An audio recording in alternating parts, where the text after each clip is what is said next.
the questions I came up with was when you were starting, right? You all started in '93, right? 91. '91. Yeah. Okay. So which songs inspired you all to get involved in Songcraft? In Song Clash. Well, when I started in 91, it wasn't really about Song Clash. It was more like, I was like influenced, inspired by like the regular song, including Song Clash with Juggling song. All right. Gyro, definitely. Stone Love. My most favorite song was Silverhawk. Yeah, early 90s was Silverhawk. Someone like Super D. Name it. Yeah, Addies, LP. That was like the song though. And what made you transition? Well, not really transition because you all still did juggling and stuff like that. But what made you really want to go into Songcraft area? Well, when I listened to the cassette tapes and when I went to like Jamaica, 93, I went to Jamaica. That was my first trip to Jamaica, 1993, right? And then I saw Silverhawk, and there was a song named, what was that song? Tulips used to play that song. Jamrock. Jamrock. Yeah, there was a song named Jamrock. There was a place called Student Union in Jamaica. That just like blew my mind. It was crazy. Like Silverhawk was my favorite song. And like witnessing, you know, going to like an actual clash. That kind of like just like inspired me, influenced me a lot. I know Silverhawk they actually get credited as the real first Billboard song. They had Billy Ocean on Right, Billy Ocean. They had a lot of Super Cat. Yeah. You know, Alton Ellis, Jimmy Cliff. You know, like they were like playing some dubs that a normal song won't play. Yeah. You know, so I kind of got the inspiration from there. And then even like New York, it was like crazy. Like when Bass Salis and Addies, when Squingy came to New York for the first time. I think it was 94, 95 in Billboard. Like I went deep into Song Clash after that. And when Jaro and Addies clashed too, in Portmore. Yeah, it's like that era. So you went to that clash? Nah, Sammy T went to that clash. I went to the Addies Bass Salis clash and the Silverhawk Jamrock clash and then the rest of the clash. So, okay, throughout your career, which song would you say was your greatest rival and why? I have a feeling I know the answer, but everybody asked me this. It's a public question. One time, of course, it's like Mataran and Mighty Crown. Some say it was Bass Salis and Mighty Crown. I think those are like the two top rivalries from Mighty Crown.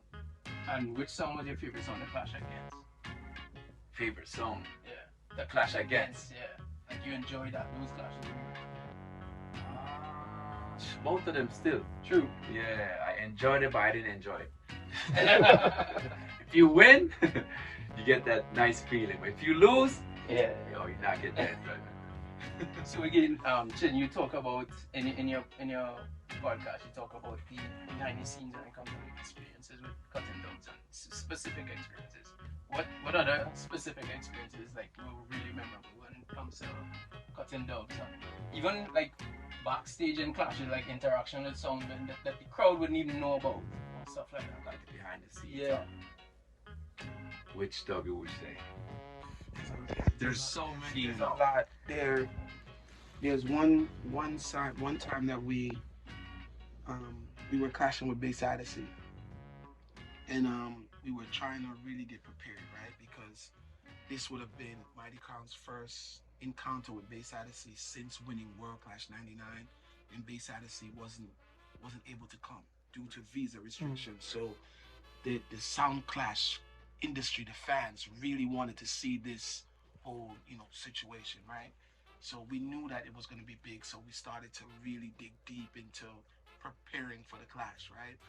And we came up with this idea to do combinations with Bounty and Buju, right? Which was really tricky at the time because Bounty and Buju wasn't really talking. Like they were whatever vibe, it's easy to have a vibe with each other in the music business, right? And I remember it was either Sammy or Simon went to go and get Buju because them and Buju was always good. So Buju was it you or Sammy that went? I think it was both of them. Yeah, that went. And we went to Master Lee's studio in Mona. And Buju. So Bounty, I spoke to Bounty, and Bounty says that Buju must just do his part, and then Bounty will do his part, right? And then when Simon and Sammy sold that to Buju, Buju was like, hell no, that's not what's happening, right? We got to do it together. True story, right? It has to be done together. So Buju was driving he had like a Benz Jeep at the time, one of the smaller Benz Jeeps, right? Those who know, right? And he drove from his place on Red Hills Road up to Mona with Sammy and Simon, right? To come. When we called Bounty, when we called Bounty, Bounty wasn't taking the call for whatever reason, didn't want to be bothered or whatever the situation was. So the studio guy who owned the studio, Master Lee, calls Bounty, standing next to Master Lee as he calls Bounty, and he's like, yo, Bounty, Chin mighty crown them, rare.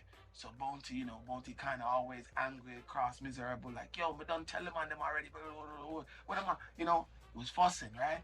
And then Master Lee said to him, Buju is here. And he was still talking over Master Lee, and Master Lee said, no, killer, Buju there in front of me in the driveway. And maybe like 5, 6, give it less than 10 minutes, Bounty walks in, right, with his whole entourage. This would be back in the days when he was with like Ashy, remember Ashy? Ashy and Julian Griffey was his manager and all. So the whole gang of them walked in. In a shorter version of the story, we pretty much put them back together, not knowing that we were putting them back together in the sense that, so there was a reason for them to interact, right? Because they had the dub. Now, the special thing about this was, and many people wouldn't believe this at the time, Bounty is a Bass Odyssey artist, 100%. But Buju, even though he liked Bass Odyssey, he was Crown, right? So when I presented the lyrics to Bounty realized what was happening. So we didn't tell Bounty that we was clashing Bass Odyssey because we couldn't, right? It's his sound. Yeah. But Buju knew. So when we presented the lyrics to Bounty read the lyrics, then he turned to me and he was like, Chin, you're artist. We are right, Sanko Kim Giman. You're artist. Now, I've done this for Buju Bounty before, but he was just in that vibe. So while I was going back and forth to him, Buju looks in, pushes the door open. This was like an epic moment. Buju pushes the door open. He looks over and he goes, Rodney, the customers are always right. Let's go. Right? And then, he's like, Rodney, the customers are always right. And let's go. And they went into the studio. They started recording the song. And another magic moment was, Bounty stopped and was like, pick up. You know what I mean? And Buju stopped in the middle of the session and was like, what y'all talking about? Pick up. What kind? So this is now Buju, kind of still stuck in the old way of doing dub plates where you don't make mistakes and you just do them straight. You know what I mean? But, we uptown Mona, we doing the punching. And then, Buju tends to Bounty Killer and he's like, yo, what y'all talking about? What kind of pickup thing? We are go straight. And we got a really wicked dub. To this day, the dub didn't get popular, but on one of the dubs, because they did multiple versions, like multiple dubs, but one of the dubs, you can hear Buju DJing the songs that he used to diss Bounty, and Bounty DJing the songs that he used to diss Buju. You remember, Simon? Yeah. And it's epic. Like, these are stories that, I remember because I was really there and they meant something to me because I was able to read exactly what was going on. So it's like, so many dub experiences. Yeah. That's just one. Yeah. That one was big. Out to like 100. That one was big because it was meaningful to me for the industry. It's not like just a dub plate. It's not just a dub plate because here it is that two bridges were not getting along and they're two monuments in the business. And just because of a mighty chrome clash, everything was aligned the right way for them to get into the studio together. So for me, that would be so many. If you say Buju, it's like Buju Shaba. Yeah. That was like crazy too. That was crazy too. because nobody expected to bring Buju and Shaba in one studio. And at the same time, again, Buju and Shaba wasn't getting along at the time. Not really, you know. They wasn't really talking, but they had respect. Yeah. You know, so it's not like they had a beef or nothing. Right. Yeah. They respected each other. So it's like I went to Shaba for like 2 songs, right? It's a 2 dubs. But Buju's like, yo, rhythm, next rhythm. He kind of like pushed the whole, you know, like the combinations. We got like 5 dubs in it. You know, so Buju is kind of like, he kind of supports us in a way, a lot, when you come to dub play. There's like so many stories about There's success stories and there's also not success stories. Like total, bad Collapse of the situation. Yeah, there's bad situations. Yeah, some like, bad situations. Some artists has given us a hard time. A really hard like, time. Really hard time. Especially when they knew. I mean, people have this thing where they feel like because it's Crown, we don't have any obstacles. You know, just like they feel like because it's Crown, we played a ginormous amount of money. And I would say that in the beginning, it was kind of like that. But one thing that I believe, happened is that the artists started to respect Crown as a successful sound man. And a lot of them started to see the value in giving Mighty Crown a dub because of the income that will come after it if the dub is successful in the clash, right? Prior to that, it was rough. There's some artists that, no matter what, you better have your money when you call them just because it's Mighty Crown.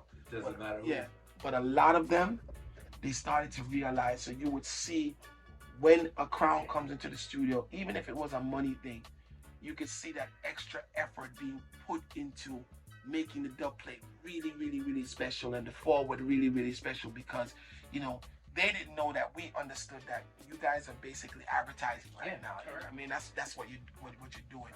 So we were able to get some songs, like be the first sound systems with certain songs, and a lot of artists went on to capitalize off of Mighty Crown introducing that exposure. So as you mentioned that, right? One that particularly stands out for me, especially, is back in 2001 World Clash when you dropped that double VC.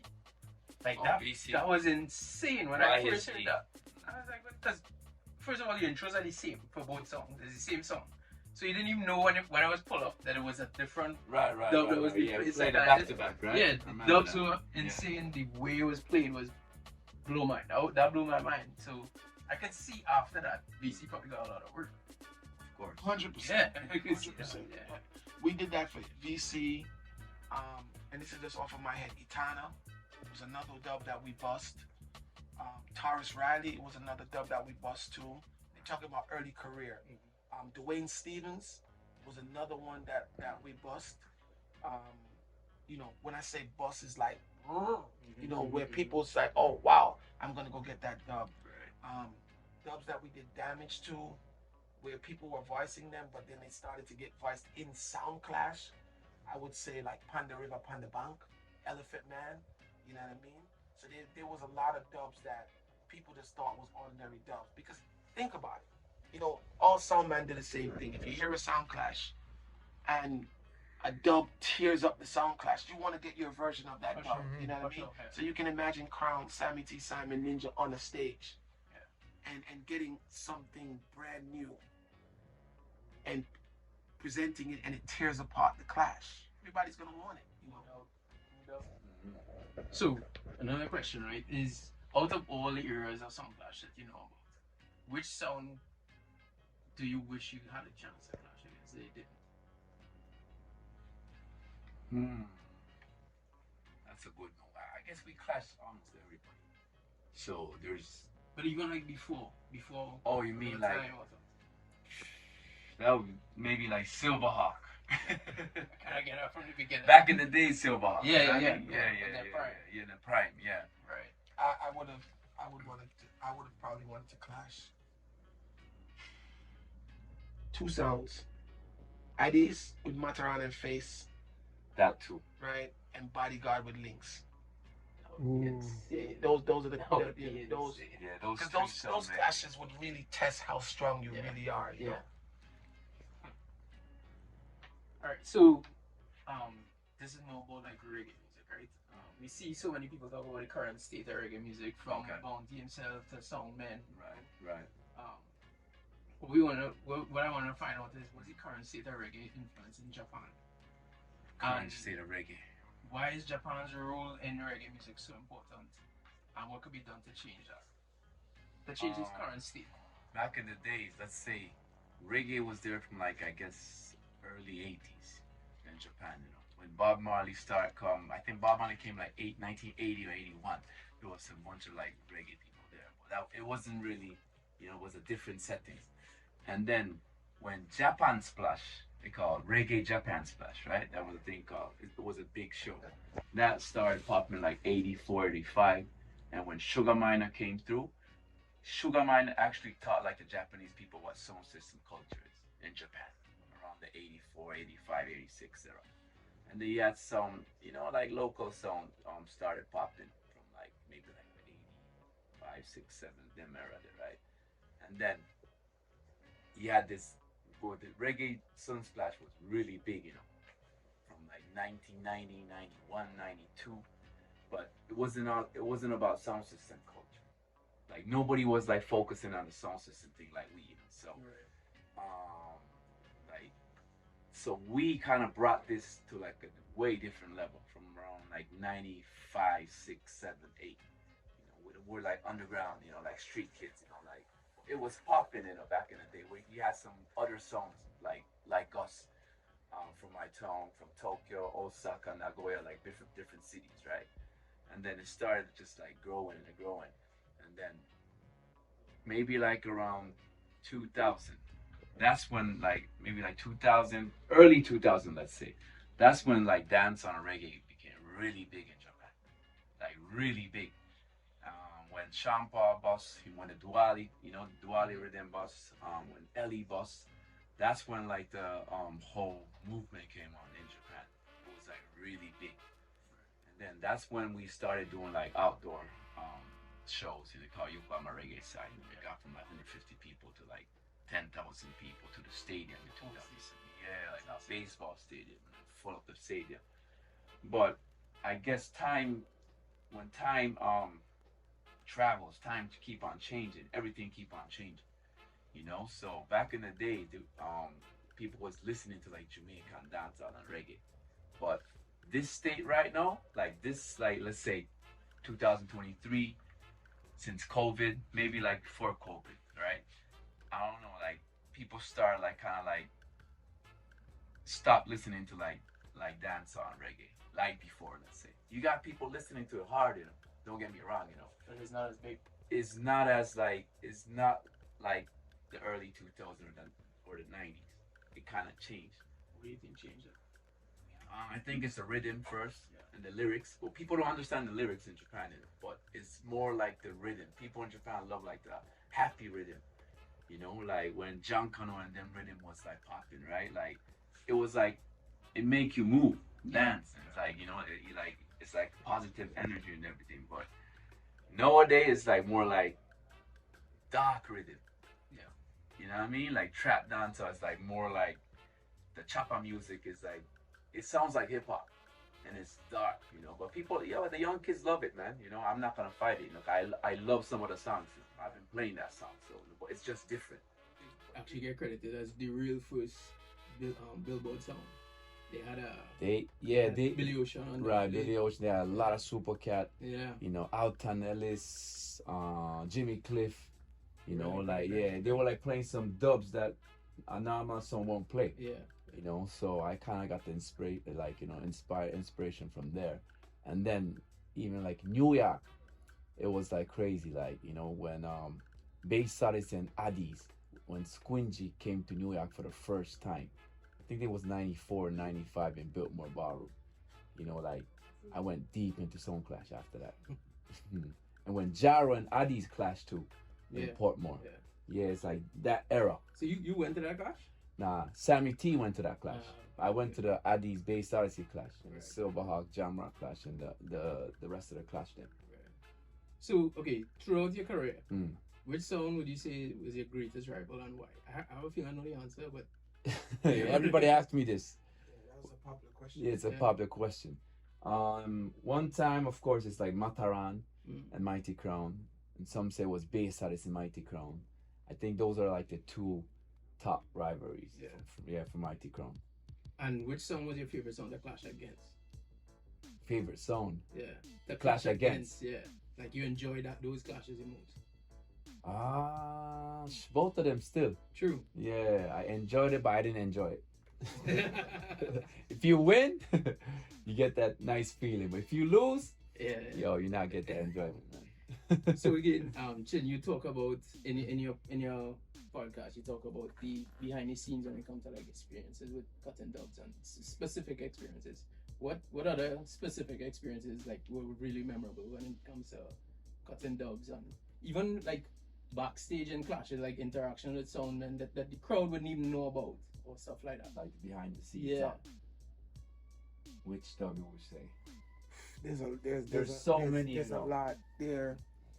There's one time that we were clashing with Bass Odyssey, and we were trying to really get prepared, right? Because this would have been Mighty Crown's first encounter with Bass Odyssey since winning World Clash '99, and Bass Odyssey wasn't able to come due to visa restrictions. So the sound clash industry, the fans really wanted to see this whole situation, right? So we knew that it was going to be big, so we started to really dig deep into preparing for the clash, right? And we came up with this idea to do combinations with Bounty and Buju, right? Which was really tricky at the time because Bounty and Buju wasn't really talking. Like they were whatever vibe, it's easy to have a vibe with each other in the music business, right? And I remember it was either Sammy or Simon went to go and get Buju because them and Buju was always good. So Buju, was it you or Sammy that went? I think it was both of us. Yeah, that went. Yeah. And we went to Master Lee's studio in Mona. And Buju, so Bounty, I spoke to Bounty, and Bounty says that Buju must just do his part, and then Bounty will do his part, right? And then when Simon and Sammy sold that to Buju, Buju was like, hell no, that's not what's happening, right? We got to do it together. True story, right? It has to be done together. So Buju was driving he had like a Benz Jeep at the time, one of the smaller Benz Jeeps, right? Those who know, right? And he drove from his place on Rails Road up to Mona with Sammy and Simon, right? To come. When we called Bounty, when we called Bounty, Bounty wasn't taking the call for whatever reason, didn't want to be bothered or whatever the situation was. So the studio guy who owned the studio, Master Lee, calls Bounty. I'm standing next to Master Lee as he calls Bounty, and he's like, yo, Bounty, Chin Mighty Crown them rare. So Bounty, Bounty kind of always angry, cross, miserable, like, yo, but don't tell them on them already, what am I, it was fussing, right? And then Master Lee said to him, Buju is here. And he was still talking over Master Lee, and Master Lee said, no, killer, Buju there in front of me, in the driveway. And maybe like 5, 6, give it less than 10 minutes, Bounty walks in, right, with his whole entourage. This would be back in the days when he was with like Ashy. You remember Ashy? Ashy and Julian Griffey was his manager and all. So the whole gang of them walked in. In a shorter version of the story, we pretty much put them back together, not knowing that we were putting them back together in the sense that, so there was a reason for them to interact, right? Because they had the dub. Now the special thing about this was, and many people wouldn't believe this at the time, Bounty is a Bass Odyssey artist, 100%. But Buju, even though he liked Bass Odyssey, he was Crown, right? So when I presented the lyrics to Bounty realized what was happening. So we didn't tell Bounty that we was clashing Bass Odyssey because we couldn't, right? It's his sound. Yeah. But Buju knew. So when we presented the lyrics to Bounty read the lyrics, then he turned to me and he was like, Chin, you're an artist. We are right, Sanko can give man. You're an artist. No, I've done this for Buju Bounty before, but he was just in that vibe. So while I was going back and forth to him, Buju looks in, pushes the door open. This was like an epic moment. Buju pushes the door open. He looks over and he goes, Rodney, the customers are always right. Let's go. Right? And then, yeah, he's like, Rodney, the customers are always right. And let's go. And they went into the studio. They started recording the song. And another magic moment was, Bounty stopped and was like, pick up. You know what I mean?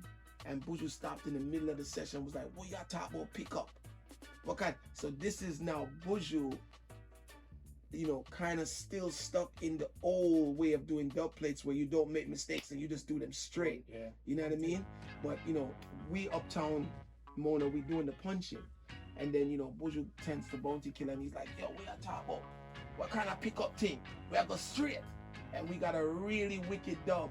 To this day, the dub didn't get popular, but on one of the dubs, because they did multiple versions, like multiple dubs, but one of the dubs, you can hear Buju DJing the songs that he used to diss Bounty, and Bounty DJing the songs that he used to diss Buju. You remember, Simon? Yeah. Yeah, and it's epic. Like, these are stories that, I remember because I was really there and it meant something to me because I was able to read exactly what was going on. So it's like, so many dub experiences. Yeah. Yeah, that's just one. yeah, Out of like one was big. 100. That one was big because it was meaningful to me for the industry. It's not Just a dub plate. it's not just a dub plate, because here it is that two brethren were not getting along and they're two monuments in the business. And just because of a mighty cone clash, everything was aligned the right way for them to get into the studio together. So for me, that would be so many. If you say Buju, it's like Buju Shaba. Yeah. That was like crazy too. That was crazy too, because nobody expected to bring Buju and Shaba in one studio.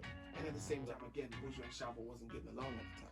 Not really, They wasn't really talking, but they had respect. Yeah. So it's not like they had a beef or nothing. Right. Yeah. They respected each other. So it's like I went to Shaba for like 2 songs, right? I said 2 dubs. But Buju's like, yo, rhythm, next rhythm. For like over like 32 years in Japan. So,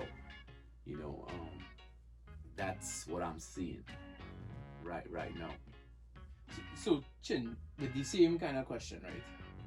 See, with respect to Sound Clash has been evolving from day one. It went from who are the biggest, loudest sound to who are the baddest artists, who are the baddest dubs, who is the baddest Batman sound, to what it is, So, but right now, especially like in Trinidad and even in New York, I think it doesn't have the crowd and the following that it did back in the 90s, back in the early 2000s. So it has to evolve again or die, as you've been talking about. I mean, it sounds morbid, but it's true, right? Right. What do you think should be the next step for evolution for it to be successful or sustained at least? Well, one thing that I admire is that you're probably one of the few people who have admitted that it needs to evolve, right? Our culture is getting a beating because it's filled with selfish soundmen. Now you gotta understand, when a soundman spends all of his life and all of his money collecting dubs, and the dubs are worth $200,000 or whatever they're worth, it's gonna be hard to convince them that the business has to evolve into something else that possibly will allow dub plates not to be as important, right? So what you have that is making the culture stagnant is so much huge investments in the dubs, right? And now that the dubs cannot bring us into the next phase, nobody wants to acknowledge that we're stuck. So everyone just keeps doing what they're doing, because to acknowledge that you're stuck means that you wasted $200,000.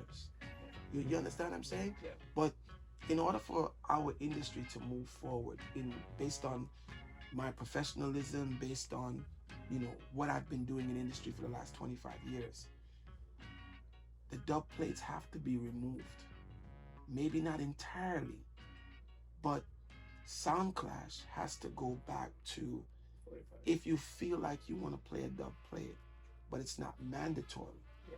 And what the problem is that we were brought up in a culture that only identifies you as a real soul man if you got the dubs. Yeah. So you see what's happening. The evolving needs to take place. Leave the dubs behind, or the mandatory dubs behind. But then you have an audience that will only judge you by the caliber of dub plates that you can play. Yeah. So the industry's stuck, right? So unless you can change the mindset of the people who are coming into the dance to see the competitions, right? And you can change the mindset of the people who are competing in these clashes to realize that, yo, we got to do some 45s. We got to do some remixes. We probably got to play little hip hop and Afro beats and mix it up, you know? And I say this because when we inherited the sound clash culture, all of us, you know, no matter what sound you played, the music being played was relatable, right? We wanted to hear a Dennis Brown dub. We wanted to hear Oswald. We wanted to hear Jimmy Cliff. We wanted to hear Garnet Silk. The generation coming after us, or that's supposed to come after us, don't want to hear none of that. Yeah. Right? But we still have sound systems beating their chest and I say, oh, me have tenor saw. But it doesn't count anymore. So you see what the problem is? So the evolution is stuck because the people who are at the helm of the industry don't want to think otherwise than, yo, let's just clash with dub plates. So if the event goes from 1,000 to 600 to 500 to 200 to 150, they don't care. As long as they get to play their dubs. Mm-hmm.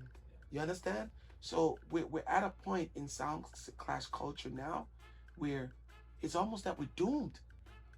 Well, what if like I've been thinking of it a lot, right? And I'm thinking, what if we, well, I say we, not we, the industry kind of markets towards a different audience, right? Because the way I see that is because, like, in Trinidad, we have the same issue, right? You go, like, tonight is going to be an anomaly. Right. You're going to see plenty of people tonight, but, I mean, the truth is, Mighty Brown is Trinidad's favorite song. That's a fact, right? That's a fact. But usually when you throw a clash, it could be a big clash, you're not going to have a set of people. Mm. But if you throw a party, it's going to ram out, right? And I think what we need to remember is why did we love clash in the first place? And I think it's just the competition aspect. Mm. Because competition more or less tells the crowd that these two guys are going to play the best of their ability to impress me, right? So if, going back to what you say, if we had like a party atmosphere, but they're still competing, and here and there you punctuated with the plates and stuff, but that's not the focus, you know. It might bring it back to people realizing the competition is what we love. And then it might even go back to the plates eventually as we break the reason why sounds were so successful, the reason why Mighty Crown has been so successful is because when Mighty Crown plays a customized dub, it resonates with you. So you're like, you gotta, yo, yeah. That wicked, that creation was wicked. But how do you create that same atmosphere if you're playing in front of an audience and the music is not resonating with them? Yeah. Right? So that's the problem, you know, the connection from the DJ to the audience. It's broken. And if you can't get the songs that they are listening to, because I can tell you this, if some celebrity rappers or R&B artists decide that they were gonna do a sound clash, people are gonna go. Yeah, you see it in verses. Do you see it in verses? Yeah. And even if they you know, dummy it down a lot, it's still a song clash. It's gonna go because it's relatable. Yeah. You're gonna hear the hip hop songs you want. Yeah. You're gonna hear this. You're gonna hear that.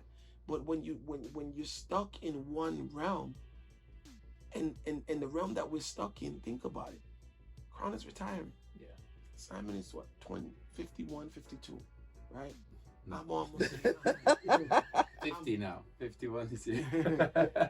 I'm almost in my 50s, right? We are just we're gonna enjoy what's left, and we're gonna step away. We're gonna enjoy what's left, and we're gonna step away. If no one is coming to replace our attendance, it's done. It's done. Yeah. And this is what you're seeing. So every now and again, you'll get an anomaly. And the stupid industry looks at it and says, yo, there was a clash in Trinidad last night and it had 2,000 people. Correct. Chin saying clash there, Chin is an idiot. But you cannot use little specks of sound clash attendance to look at a whole global industry. This doesn't work. Yeah, correct. So that brings us to what is your reason for the retirement? There's like a lot of reasons still, you know.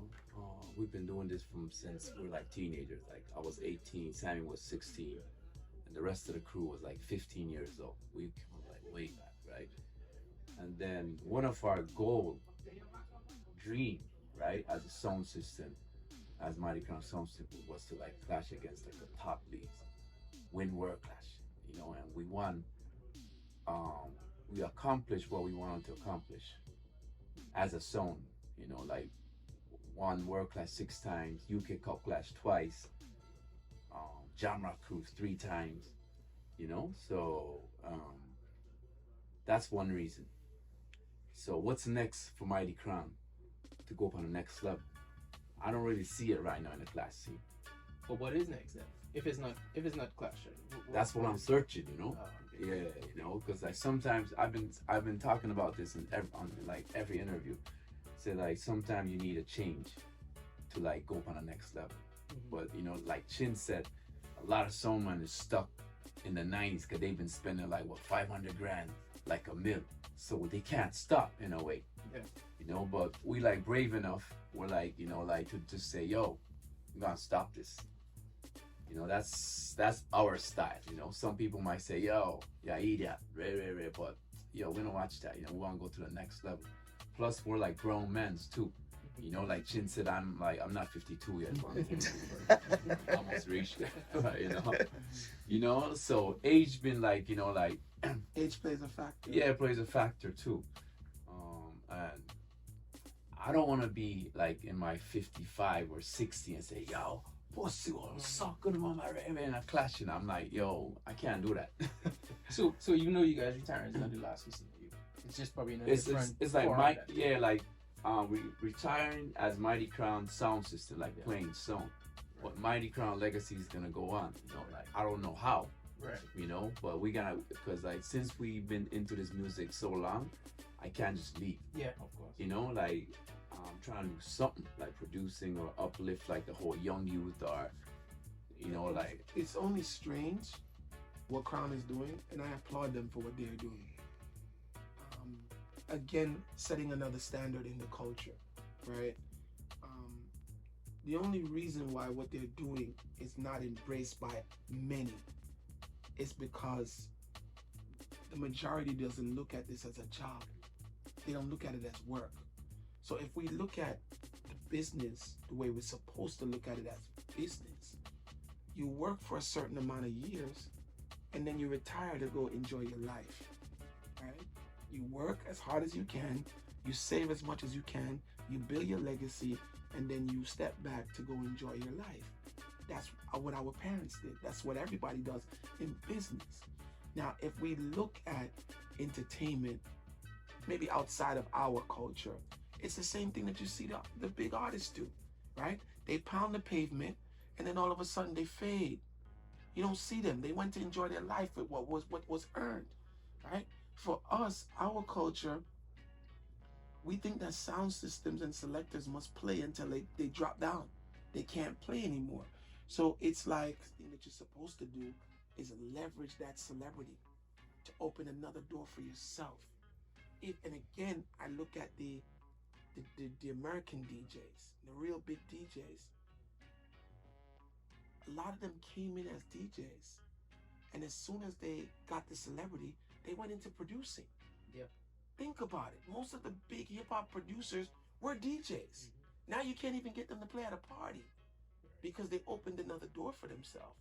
So I don't think that people should feel a way that Crown is looking to knock on other doors and open it. What are they going to do? Win another world clash? You know what I mean? there's like nothing to really prove. Right. You know, as a song class song, or as a song, you know, because we've been to like 4 corners of the earth, the only place we haven't been is like Africa, maybe. And that's where we want to go. That's But other than Africa, we've been to like 40 different countries. if you Played over like 200 cities. So I think I'm kind of like satisfied with what we have been I to. think you guys are actually achieving something too, where I mean, you could be a fan of sounds, like super fan of sounds, but after a while, after decades and decades, you kind of feel like you're kind of tired of hearing the same sound. Right. Because the sound has a culture, right? Right. And you love the culture, but it's only so often you can hear the same culture. Yeah, that's true. That's true too. So, because I mean, you have songs from back in the day that still technically around, and Yeah. they don't get any bookings because people don't really want to. I mean, you would hear them in like a vintage dance. the time has passed. Yeah. The time has passed. I'm not saying they're going in a different direction. It's just like a different way of thinking. Different perspective. That's it. Right. Business is what we're missing. Yeah. That's whether you're in Trinidad, Jamaica, America, wherever you are. Once you're in sound system culture, what the part that's missing is the business. That's true. Right? And the funny thing about it is that the Japanese come in and they already coming in with the business. The Europeans come in and they already come in with the business. Now, a lot of them are trying to clinch the fame to make the business pop, but they're not coming in just to do what we've been doing, which is just playing sound systems just to get a forward, and then the next day you sit down on your step and you burn a spliff and you say, yeah man, me killed Chin last night, man. See the tune that when we play. That's not what it's about for them. If you look at, because most people look at Crown because Crown is the most visible. But I'm telling you, if you look at some of these European sound systems, the Warriors and the Jugglers, these guys came in, did a little time, elevated their brand in their neck of the woods, and they got all kind of different businesses running from the celebrity status that they earned from stepping on the world class stage. I'm not even talking about winning, Yeah. I'm talking about stepping and representing well, we are still the only ones struggling to understand that this is not just mashing up a party and getting a wicked dub forward, so I struggle with that. You actually mentioned something there too about performance versus winning. I think a lot of sounds, they have this dilemma where, and that's why they don't want to clash, right? They just don't want to lose. But what they need to remember is a lot of times you go to a clash and it's an amazing clash, and the person who doesn't win actually gets the forward tomorrow and the day after, because of their performance. Yeah. People don't remember that. People just say, if they want me to clash, that's $10,000, $15,000, because they really don't want to do it. They don't want to do it. Yeah. And the money's not there. You know what I mean? Right. The money's not there. If the money is there, I think a lot of people is gonna start, like just keep on doing it. Still, the young kids want to come into the business, but it's not really the business. You're not making the money out of clash. Yeah. That's like the hard part, man.